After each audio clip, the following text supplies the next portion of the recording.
cold, brilliant billionaire wakes after a car accident with large parts of her past missing, including the 1 year that made her company powerful and her personal life quietly broken. The only person who still remembers what truly happened is Daniel, the employee she once trusted more than anyone else. As she rebuilds her days, he must decide whether protecting her means keeping silent or telling her the truth she may hate. Around them, the company shifts, old loyalties crack, and small details keep returning like a whisper, the silver key. What begins as a story about memory becomes a story about dignity, betrayal, and the cost of being known. By the end, the truth does not destroy her. It helps her choose who she wants to be. At Silent Proof Stories, every silence hides pain, every truth cuts deep, and every story leaves a scar. Subscribe now. Evelyn Hart woke to a room that looked too calm to belong to her. Pale light rested on the walls. Machines whispered beside her bed.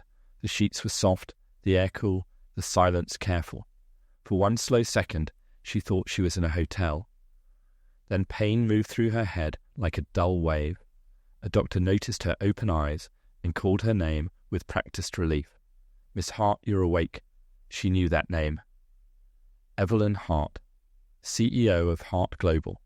Business magazines, interviews, charity galas, black cars, cameras, polished answers. The facts arrived clean and cold, like files pulled from a cabinet. But when the doctor asked what year it was, she answered wrong. People began visiting before noon. A woman in a cream suit squeezed her hand too quickly. 2 board members stood near the window with soft voices and worried faces. They spoke to her as if she were made of glass. Yes, there had been an accident. Yes, she was safe. Yes, the company was stable. Every answer sounded prepared before she had even asked the question. Evelyn watched them and felt something inside her pull away. They were hiding shape, if not words. Near the door stood a young man in a plain work shirt, unlike the others in tailored clothes. He said nothing. His face held no polished comfort, only a strange, steady concern. Before Evelyn could ask who he was, he lowered his eyes and stepped out into the hallway. Later, when the room was quiet again, she found a small silver key on a chain beside her bed. No one could tell her why it mattered, but while she slept, her hand kept closing around it.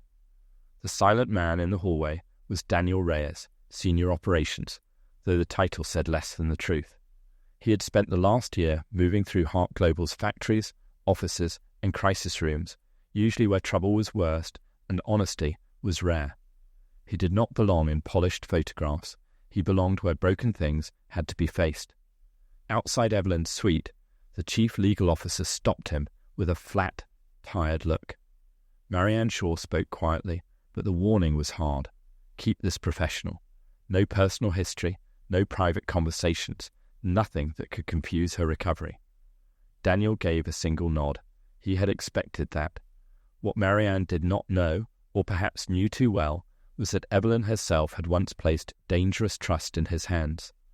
He remembered late nights over paper files instead of company servers, handwritten notes, locked drawers, and her voice losing its public edge as she admitted how much rot sat beneath the company's clean surfaces. He knew names, dates, payments, and decisions that could ruin people whose signatures still carried power.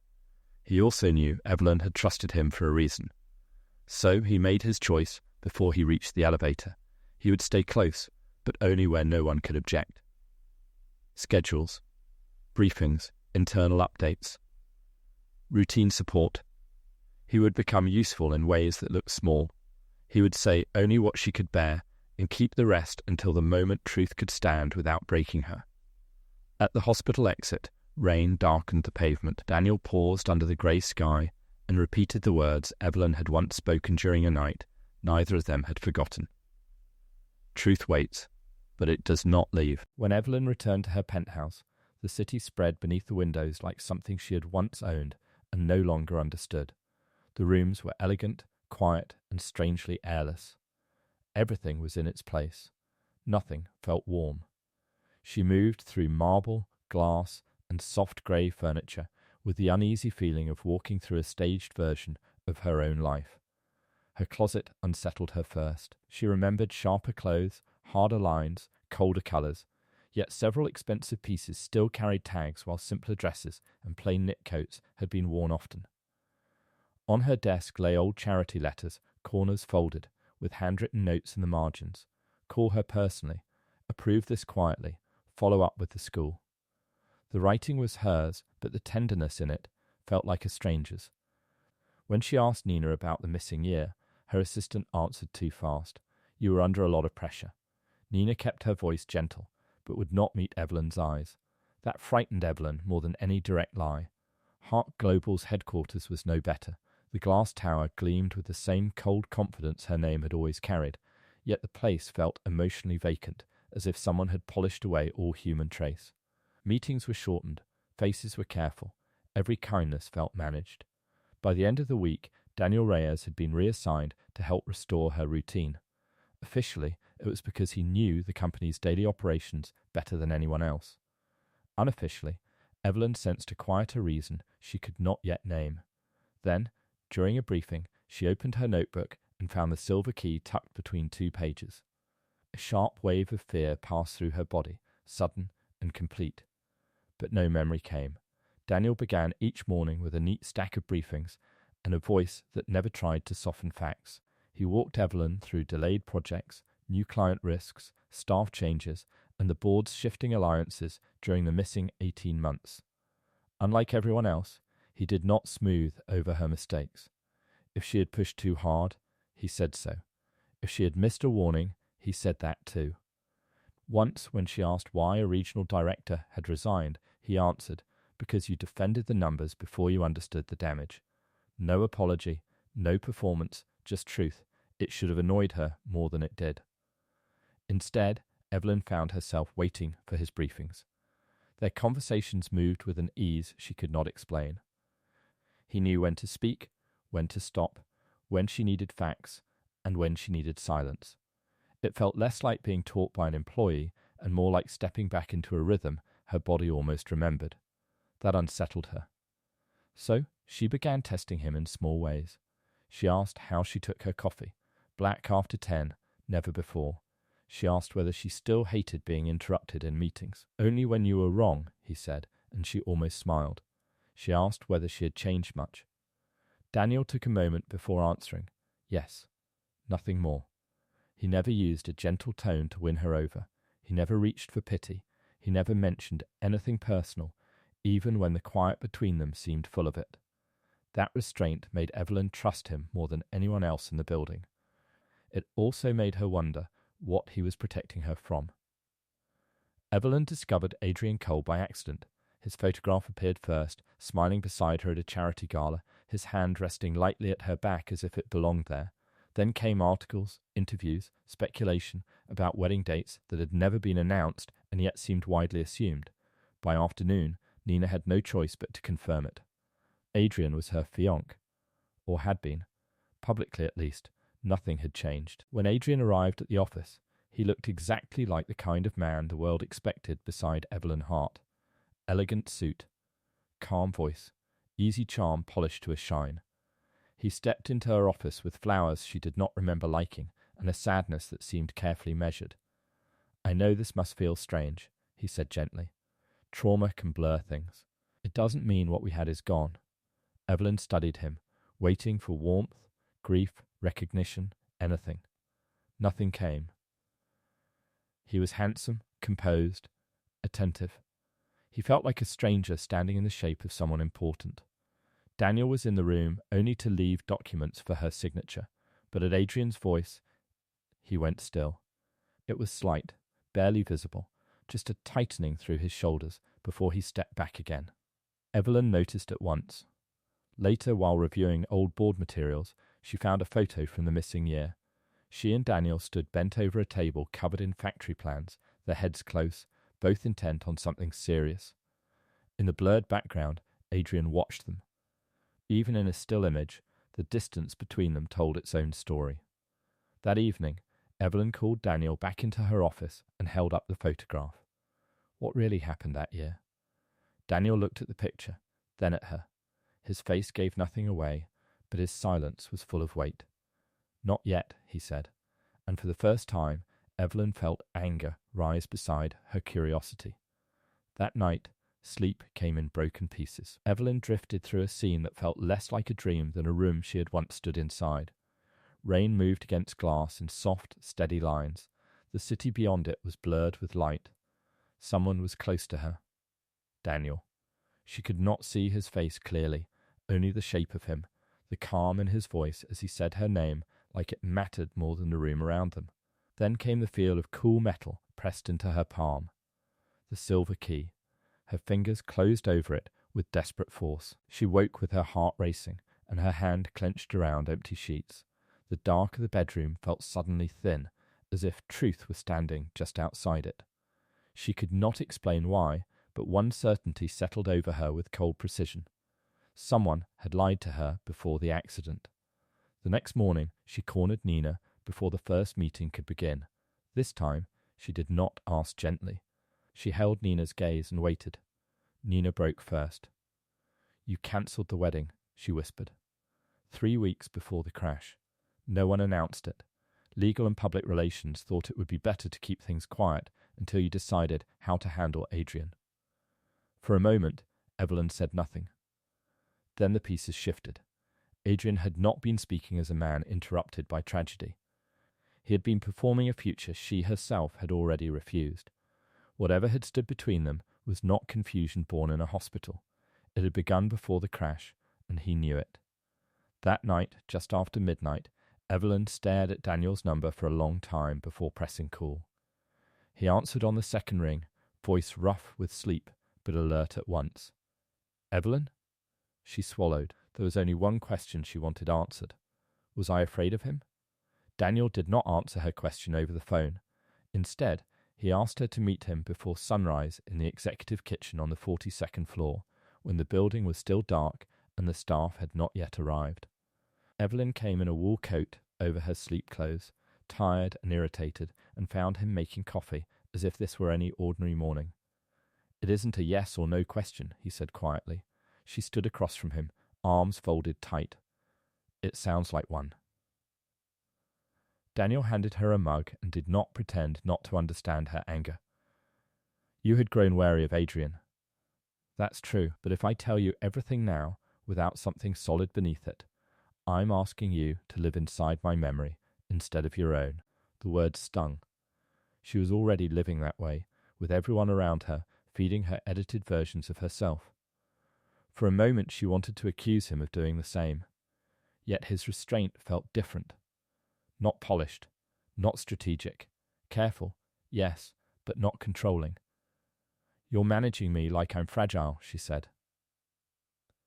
"No," Daniel replied. "I'm trying not to break what's still healing."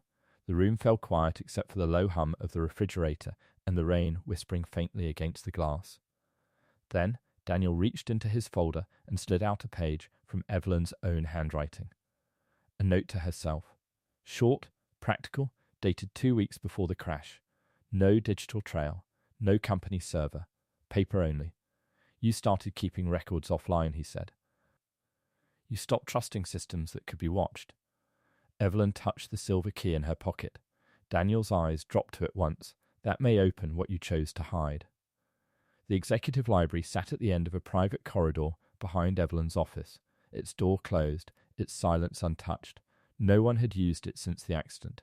The air inside held the faint scent of paper, polish, and stillness. Shelves climbed to the ceiling. A green shaded lamp rested dark on a side table. Morning light slipped through the tall windows and lay across the floor in pale bands. Evelyn moved slowly, as though the room might remember her before she remembered it. Daniel stayed close, but said nothing. He let her look first. At the centre of the room stood a walnut desk, older than anything else in the tower, its surface almost bare. Evelyn ran her fingers along its edge and felt a small notch beneath the right side, hidden from view. Something in her body tightened. She reached into her pocket, drew out the silver key, and knelt. The key fit at once. A narrow drawer released with a soft click. For a moment, neither of them moved. Inside lay 3 things placed with exact care: a paper ledger tied with dark string, a black flash drive, and 1 sealed envelope. Evelyn picked up the envelope first. Her own handwriting stared back at her, sharp and certain. If I forget, begin with Daniel. Her breath caught so suddenly it hurt. The room seemed to tilt around her. She sat back on her heels, staring at the words as if they belonged to someone both known and unreachable. Her hands had begun to shake. She could face boardrooms, headlines, loss, but this felt different, personal, deliberate, intimate in a way that stripped all distance. She could not open it. Not yet. Across from her, Daniel had gone completely still. The colour had left his face. I didn't know, he said, almost under his breath, and Evelyn believed him. That made the moment feel even larger and far more dangerous. Evelyn opened the letter with the care of someone handling a live wire. The paper inside was thick, folded once, written entirely in her own hand. There was no greeting, only a plain first line. If you are reading this, something has been broken. She sat at the desk while Daniel remained a few steps away, giving her space he did not seem to trust himself to cross. Her eyes moved slowly over the words. Memory can be broken by force, fear, or survival. I no longer know which danger I am facing, only that I have begun to prepare for all three. Evelyn swallowed and kept reading. The letter was clear, practical, and frighteningly calm. It said she had uncovered corruption inside Hart Global, deeper than careless accounting or bad judgment. It was organized, protected, and tied to people who understood how to hide damage behind contracts and polished language. It said Daniel Reyes was the only person within the company who had refused to help her bury what they found once she understood how large it was. Then came the warning. Do not trust charm. Do not trust public sympathy. Do not trust signed promises from Adrian. Evelyn stopped there, her hand tightening around the page. The room felt too quiet. She could hear Daniel breathing behind her, slow and careful. At the bottom, one final line had been underlined. You may not remember why you chose Daniel, but you chose him because he stayed when truth became expensive. For a long moment, Evelyn could not move. Relief rose first, sharp and dizzying. Her missing self had not been helpless. She had seen danger. She had planned. She had known whom to trust. Then came something harder. The letter felt intimate in a way that unsettled her, as if another version of herself had reached across the dark and made a decision she now had to live inside. She did not know whether to feel protected by that woman or abandoned by her. When Evelyn finally looked up, Daniel had not asked what the letter said. He only waited. Evelyn did not leave the library after reading the letter. She set it down with great care, then looked at Daniel with the steady, demanding focus that had once built an empire. Tell me how this began. Daniel leaned against the edge of a bookshelf, arms folded loosely, as if he needed something solid behind him to say it right. For a moment he seemed to search not for facts, but for the least damaging order in which to give them. A year ago, he said, you visited the Ridgemont manufacturing site after a series of delays. Officially, it was about production losses. Unofficially, there had been quiet complaints about safety. Evelyn said nothing. He continued. The site managers had prepared a clean tour. Fresh paint, rehearsed answers, all of it. But you asked to see the original reports, not the summary. The originals. That, at least, sounded like her. Daniel's mouth tightened slightly. The records didn't match. Inspection dates had been changed. Equipment faults had disappeared. Injury notes were rewritten. Someone wanted the place to look stable on paper. And you? Evelyn asked. I was operations lead on site. Mid-level, easy to replace. He held her gaze. They told me to sign the revised reports anyway. I refused. She could almost see it. A smaller office, a bad fluorescent light. Men in expensive jackets asking for obedience dressed up as loyalty. You should have fired me, he said. That would have been simpler. But I didn't. No. A faint, tired warmth touched his voice. You asked me to walk you through every inconsistency. Then you kept asking questions after everyone else wanted to stop. Instead of pushing him out, she had pulled him closer. Promoted him into an internal role that gave him room to investigate beyond the site. Not because he was charming. Not because he was convenient. Because he had spoken plainly when plain speech carried a cost. From there, Daniel said, the trust had grown the hard way. Late nights, paper trails, emergency calls, small discoveries that opened into larger ones. They had not become close through confession or comfort, but through the shared decision not to look away. They opened the paper ledger together at the long library table. At first it looked ordinary, almost dull. Dates, payment amounts, supplier codes, routing notes written in Evelyn's sharp hand. But the longer they followed the entries, the clearer the pattern became. One company fed another. Contracts passed through names that meant nothing on their own. Small firms appeared, vanished, then returned under new identities. On paper, it was complicated enough to feel harmless. In practice, it had done one simple thing: saved Hart Global millions by pushing risk downward onto workers, subcontractors, and small regional partners who had no power to fight back. Evelyn read in silence, each page stripping away another layer of distance. The signatures told their own story. 2 board members appeared again and again, never directly at the centre, always one line to the side, protected by process and polite language. Adrian's name was not written where guilt could be easily proved, but it hovered everywhere around: the timing, the approvals, the meetings that made the chain possible. He had known more than he had ever admitted. That much was no longer difficult to see. Evelyn leaned back and stared at the ceiling for a moment, her face pale but composed. The missing year had not been some private emotional collapse. It had been a war she had begun inside her own company, against a system built beneath her, and partly because of her blindness. Daniel closed the ledger carefully. Once we move openly, they won't stay polite. They'll use lawyers first, then leaks. Then anything else that makes you look unstable and me look disposable.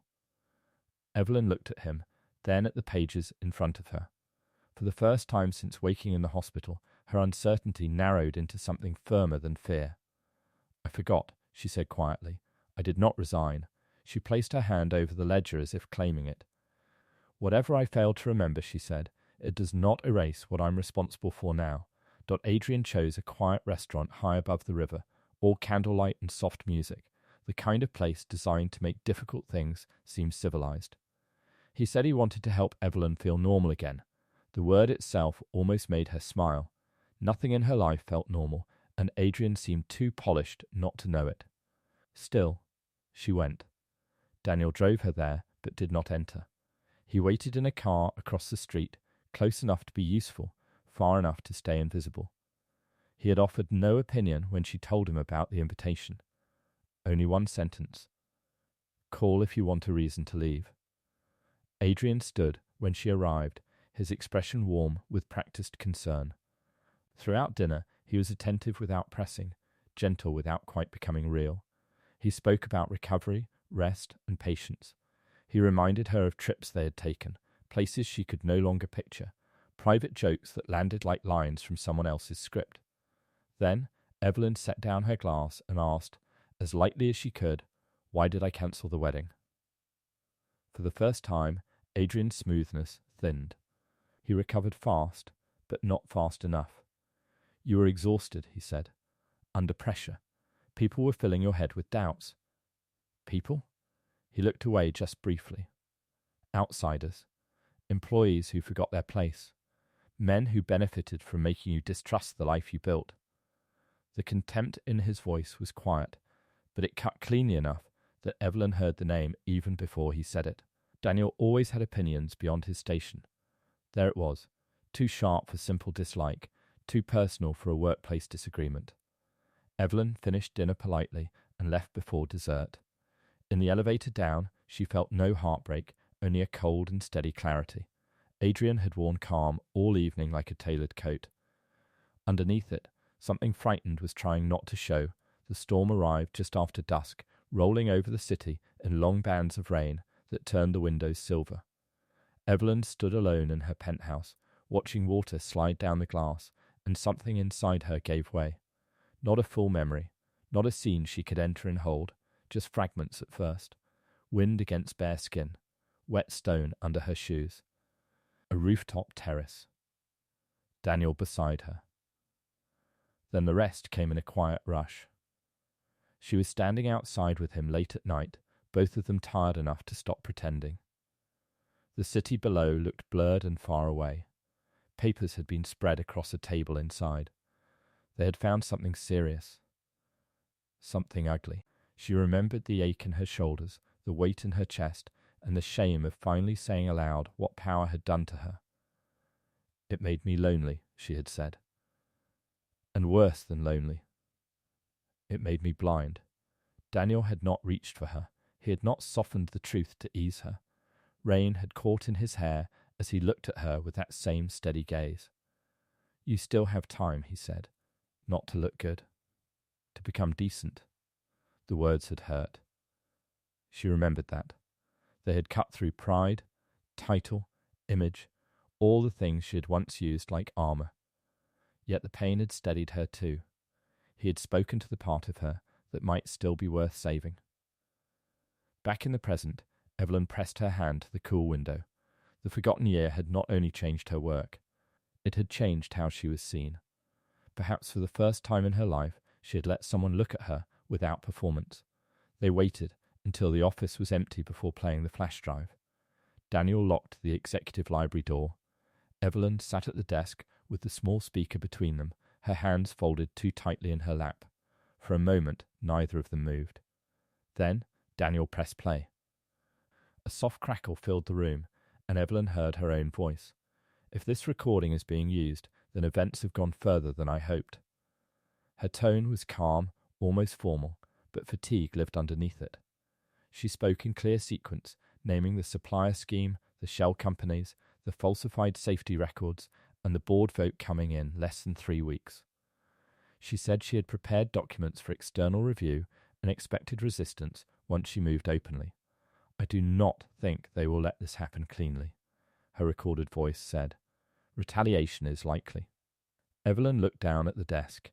Hearing herself predict danger so plainly made the room feel colder. The recording continued. "I ended my engagement to Adrian because he asked for delay, image control, and private settlements. He called public repair reckless. He said the company could survive scandal, but not shame. I no longer believe he understands the difference." Daniel's face gave almost nothing away, but Evelyn saw his jaw tighten. Then came a pause on the recording, longer than the rest, as if her former self had stepped away from the professional script and almost decided not to return. When Evelyn's voice spoke again, it was quieter. "Daniel reminds me who I am when I stop lying to myself." No one in the room moved. The words were simple, but they carried more than evidence. They held trust, gratitude, and something warmer that had never been safely finished. Evelyn felt heat rise in her chest, followed by an ache she could not name. Across from her, Daniel stared at the speaker, as though looking directly at a past he had been trying not to touch. When the recording ended, silence settled heavily between them. Neither of them knew how to answer the woman who had said it. They had less than 12 hours before the counterattack began. Daniel discovered it first when his access card failed at the security gate. He tried his laptop next, then his phone. Every internal system rejected him. His company email vanished. Shared files disappeared. By the time he reached Evelyn's office through a service elevator, his name had already been stripped from the staff directory, as if he had never belonged there. 10 minutes later, the first article went live. A business outlet with close ties to the board reported that an operations employee had exploited the CEO's medical vulnerability, gained improper influence during her recovery, and removed confidential documents for personal leverage. Daniel's photograph appeared beneath the headline, plain and tired, made to look guilty by the force of the story around it. Then came the board notice. Emergency meeting. Immediate review of executive fitness. Internal security concern. The language was polished, but the target was obvious. Daniel was being framed as a manipulator, and Evelyn as a damaged woman too fragile to tell truth from pressure. It was not only an attack on his name, it was a plan to cut the one trusted witness out of her reach before she could act. Evelyn stood at her office window with the article open in her hand and felt the shape of the move with chilling clarity. This had been waiting. Someone had seen the danger and chosen speed. Daniel looked almost calm, which frightened her more than panic would have. "They want you alone," he said. She turned from the window and saw all at once how the story had changed. Exposing the corruption could no longer come first, not if the man who carried half the truth was destroyed before daylight. Saving the truth now meant saving Daniel. By morning, Daniel had become the kind of man powerful people know how to destroy. He had no family name that opened doors, no old-school network, no polished public image waiting to defend him. He was skilled, respected by the people who actually worked with him, and almost invisible to everyone else. That made him easy to reshape, easy to blame, easy to throw into a story already written by people with cleaner suits and louder platforms. Photos began surfacing before noon. Daniel beside Evelyn at factory sites. Daniel entering private meetings. Daniel carrying folders through side hallways. Innocent moments, all of them, but cropped and arranged until they suggested ambition, intrusion, and private access. His promotion was recast as calculated social climbing. His honesty became opportunism. His closeness to Evelyn was turned into rumour. Evelyn watched it happen in real time from the conference room, each new headline arriving with the cold efficiency of a planned demolition. What sickened her most was not how cruel it was, but how familiar the machinery felt. Systems like hers had always known how to make truth look suspicious when it came from the wrong person. A wealthy man could call it leadership. A man like Daniel would be accused of reaching above his place. "I'm making a statement," she said. Her legal team reacted instantly. Marianne shut the folder in front of her. "If you publicly defend him now, the board will claim impaired judgment. They will move to suspend you before you get near that evidence." Evelyn hated that Marianne was probably right. Daniel stood near the far wall, already excluded, already treated like a problem to be managed. Yet when he spoke, his voice was steady. "Protect the evidence first." She looked at him sharply. "Even if they leave you out there alone?" "For a little while," he said. "Yes." There was no self-pity in him, only restraint. Only the hard dignity of someone who knew exactly how unfair this was and chose not to waste breath naming it. That steadied Evelyn almost as much as it broke her heart. They left the city before dawn under the excuse of medical rest. Officially, Evelyn Hart was stepping away from the pressure for 48 hours on legal advice. Unofficially, she was following the instincts of a woman she could no longer remember but had begun to trust. Nina drove. Neither of them spoke much. The road slowly emptied of glass towers, black cars, and careful lies. By the time they reached the lake, the world felt older and quieter. The house stood back from the water beneath tall trees, plain and weathered, nothing like Evelyn's public life. Its porch sagged slightly at one corner. The kitchen tiles were worn smooth. Books leaned crooked on crowded shelves. Here, nothing had been arranged to impress. The place was full of things from before money had become armour. Her mother's chipped teacups, an old wool blanket folded over a chair, framed photographs where smiles were real and unguarded. Evelyn moved through the rooms with a strange tenderness, as if she were walking through the outline of a self built long before boardrooms and polished control. In the upstairs bedroom that had once been her mother's, she found a cedar sewing box at the back of a closet. Inside were spools of faded thread, bent pins, a thimble, and beneath a false bottom, one folded note and a second key, smaller than the silver one. Her hands steadied before she even opened the note. The message was short. "When fear grows polite, leave the city." Evelyn read it twice, then closed her eyes.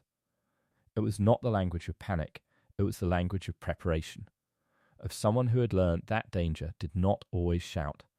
Sometimes it smiled, scheduled dinners, offered concern, and waited for the right room. Holding the small key in one hand and the note in the other, Evelyn understood something new about the woman she had been becoming. She had not only prepared to expose the truth, she had prepared to survive it. By evening, they had come for Daniel in the old way, privately, politely, with terms designed to sound merciful.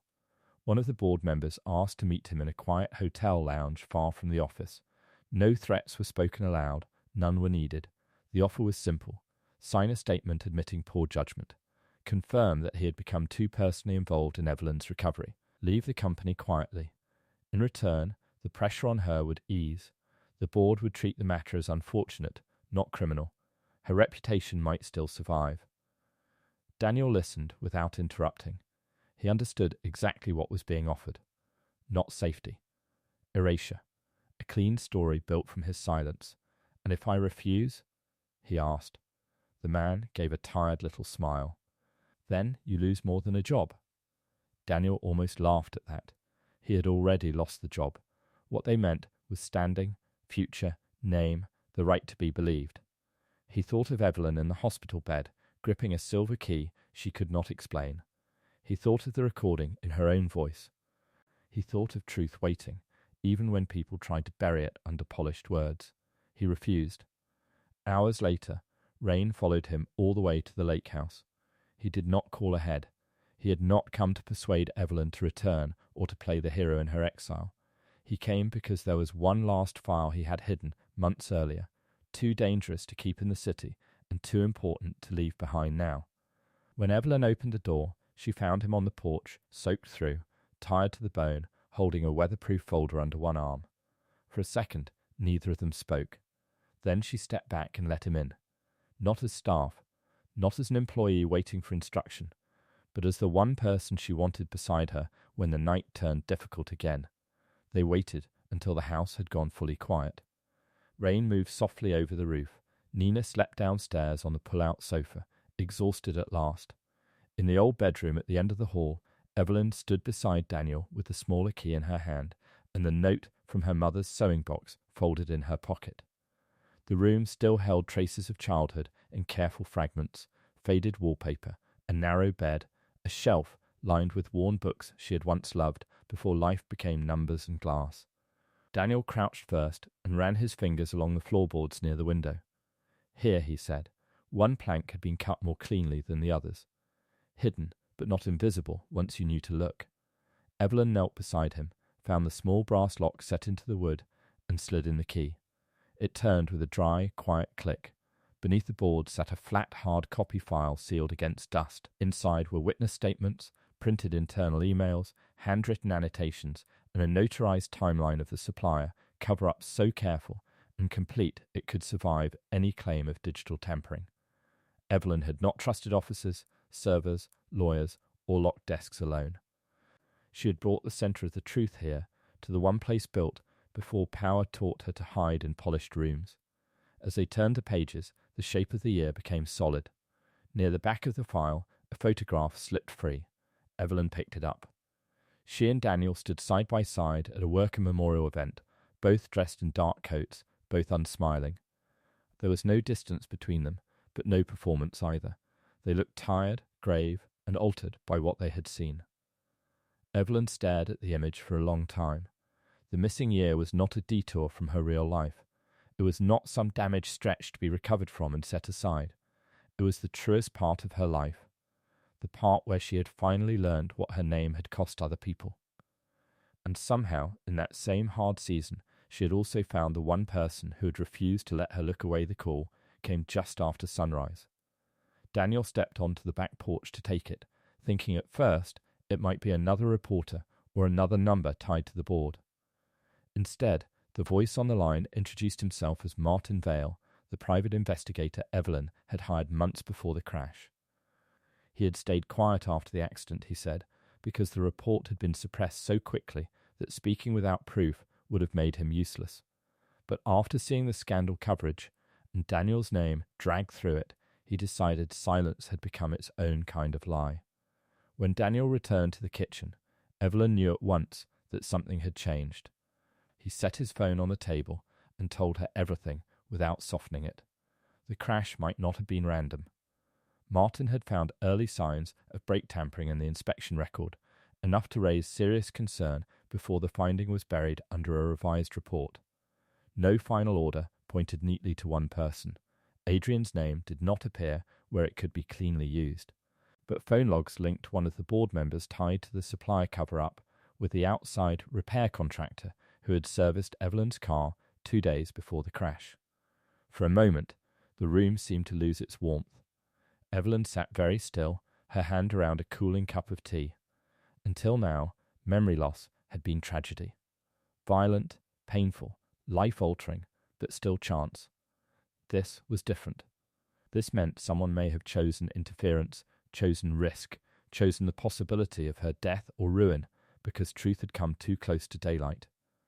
Daniel watched her carefully, as if ready to catch whatever might break. Fear arrived first, cold and clean. Then something steadier rose beneath it. Evelyn looked toward the lake, grey under the morning rain, and understood that this was the true choice before her. She could let fear narrow her life into caution, silence, and guarded rooms, or she could let it sharpen her purpose until nothing false remained worth protecting. When she turned back, her face was pale, but resolved. "We finished this," she said. That evening, after Nina had gone inside and the house settled into rain and lamplight, Evelyn found Daniel alone on the back porch. The lake was dark, the boards damp beneath their feet, the air cool enough to raise a shiver along her arms. He looked as though he had been listening to the water for a long time. She stood beside him without speaking at first.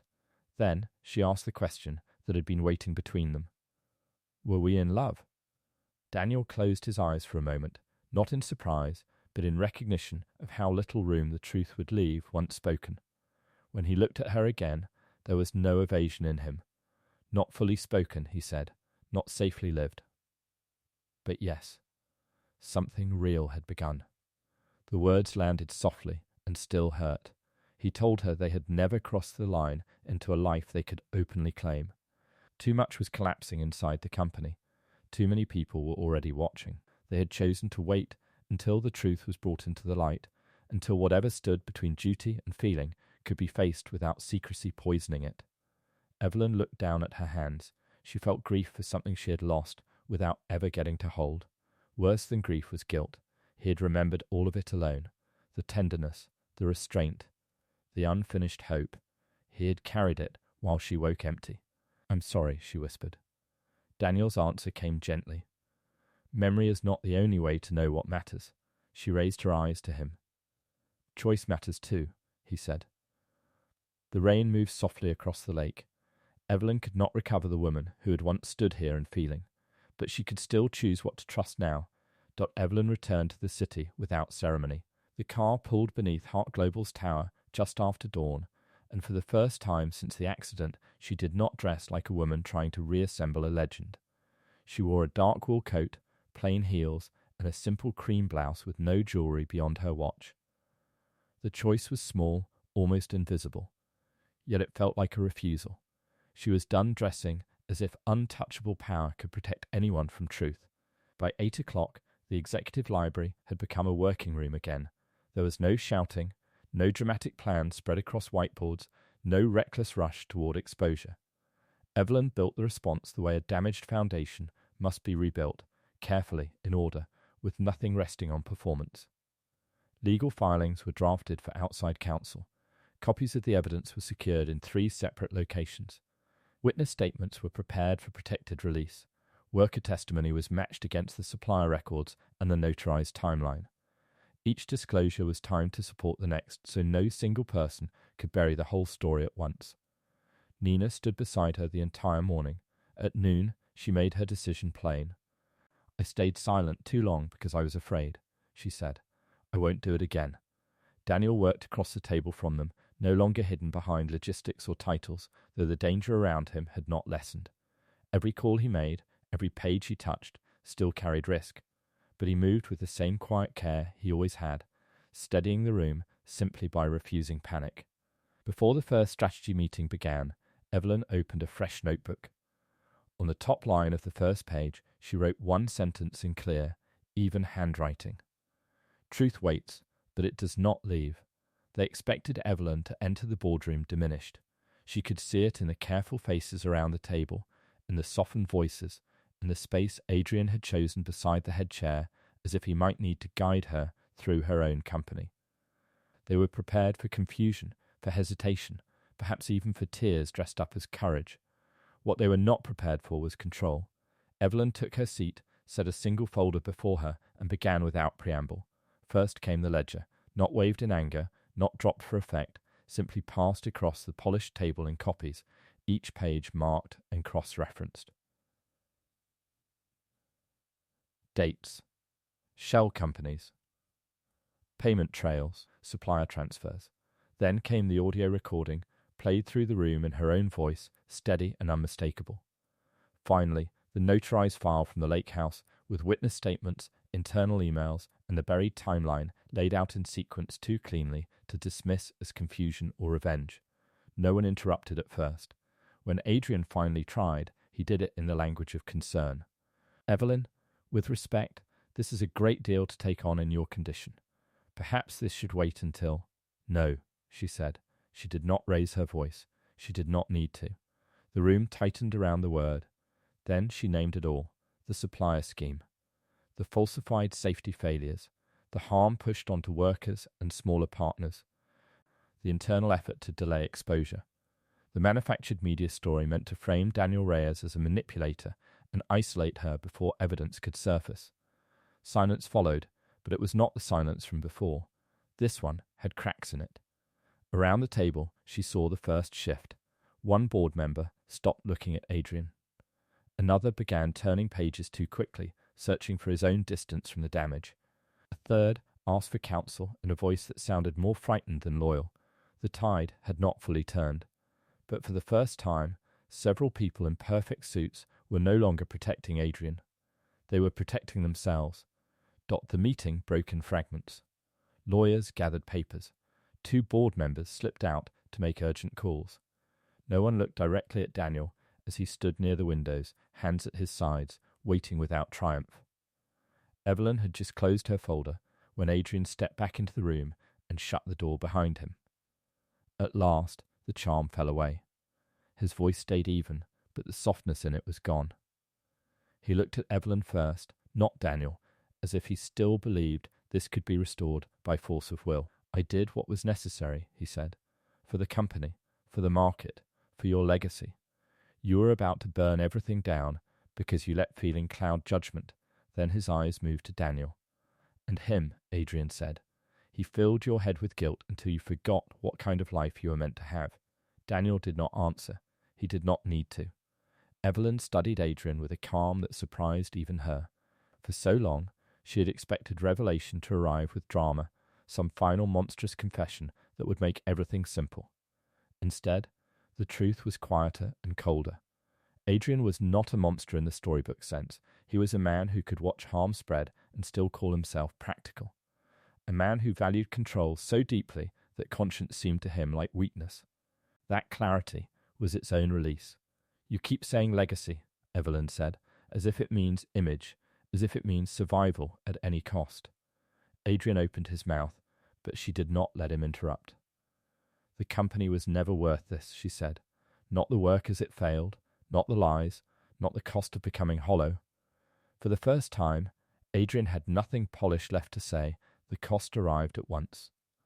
Hart Global's stock fell hard over the next week. Headlines turned sharp, then cruel. Lawsuits spread across business pages and evening broadcasts. Analysts called the company unstable. Commentators questioned whether Evelyn's public confession had been brave or reckless. Inside the company, divisions were frozen, contracts reviewed, projects halted, and entire chains of authority pulled apart for restructuring. Nothing about repair looked graceful from the outside.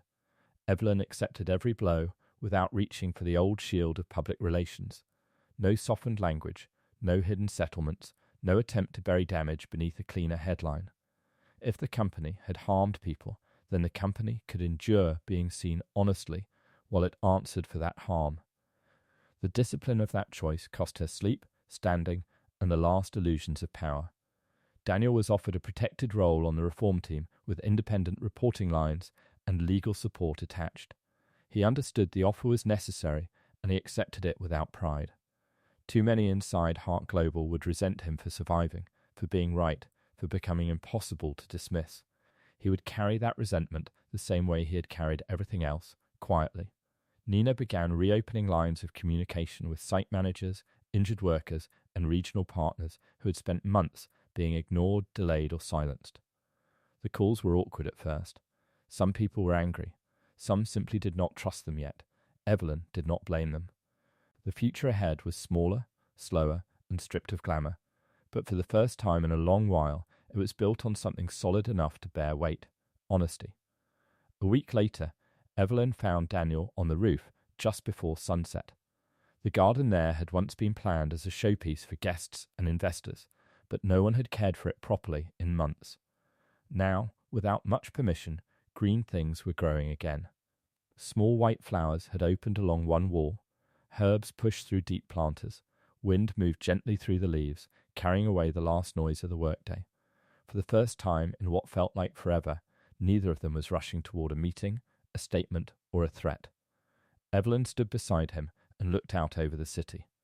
"I still can't remember so much of it," she said. "Not the important parts. Not the small ones either." She let out a quiet breath. "I'm afraid that missing space will always stand between us." Daniel turned to her slowly. There was no pity in his face, only the same steady honesty that had carried them this far. "I don't need you to become exactly who you were," he said. "I only need you to be real." The words settled gently inside her. Evelyn reached into her coat pocket and took out the silver key. It looked smaller now than it had in the hospital, less like a warning, more like something that had finished its hardest work. She placed it in his hand. "I don't think I need it as a lock anymore," she said. "Or as a warning." Daniel looked down at it for a moment, then closed her fingers back around it instead of keeping it. "Some truths," he said softly, "aren't for hiding. They're for keeping." Evelyn held the key and felt, for the first time, no fear attached to it at all. Only warmth.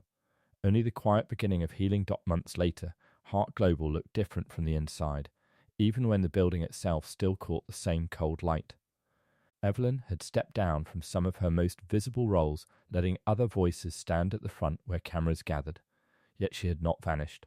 She remained deep inside the work that mattered most, where repair was slow, unglamorous, and impossible to fake. She spent more time travelling to sites than sitting at the head of polished tables. In factories, regional offices, and community halls, she learned to listen without rushing to shape every silence. Workers spoke more freely now, sometimes with anger, sometimes with caution, sometimes with the tired honesty of people who had waited too long to be heard. Evelyn no longer mistook authority for understanding.